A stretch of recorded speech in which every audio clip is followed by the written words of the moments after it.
Thank you so much for having me on the show. Look, I think the Chief Justice has made an extremely enlightened comment, and I think is reflecting what is the reality of the world today. The idea of the idea of gender being absolute is an extremely antiquated idea. Gender roles have evolved massively over time, and I think particularly the last decade, has been a very rich debate of what it is, of what gender means to us, in a sense of how we identify with that, and we identify our place in relationships, in society, in the world, and so on and so forth.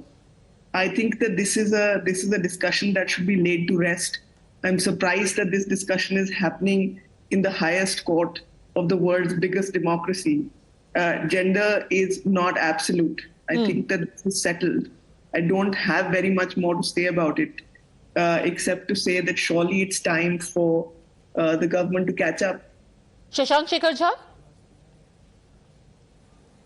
what is your apprehension about this argument? Can you hear me now?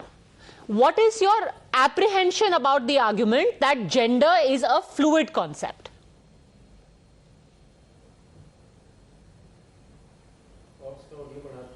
नहीं zero हो गया. Okay, Anurag Naidu, can you take that? Well, absolutely not, yeah. Come on, gender, we've always, even if you start thousands years back, time immemorial, of the gods and goddesses and the religious personalities that we've always been worshipping or following, we've always had differentiation between a male and a female. And that is the whole basis of the society that we live in. Because of certain things that have changed in the Western society or maybe on the urbanized clusters. And that is what has been the argument of the union government.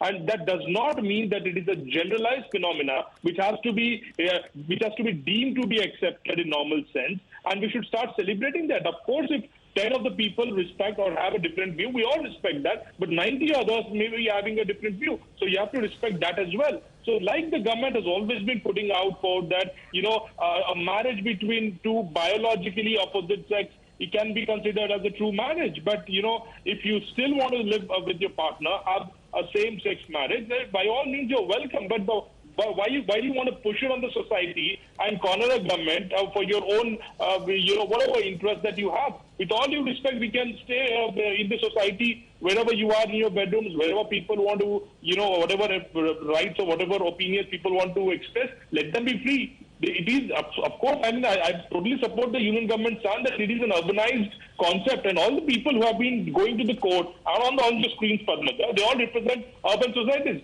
don't they? I don't know. Anurag Naidu, while yes, the petitioners, according to you, might be elite, but there are many people who don't come out of the closet. Just because you don't see them in the Supreme Court, just because you don't hear them, doesn't mean that they aren't gay, that they don't exist.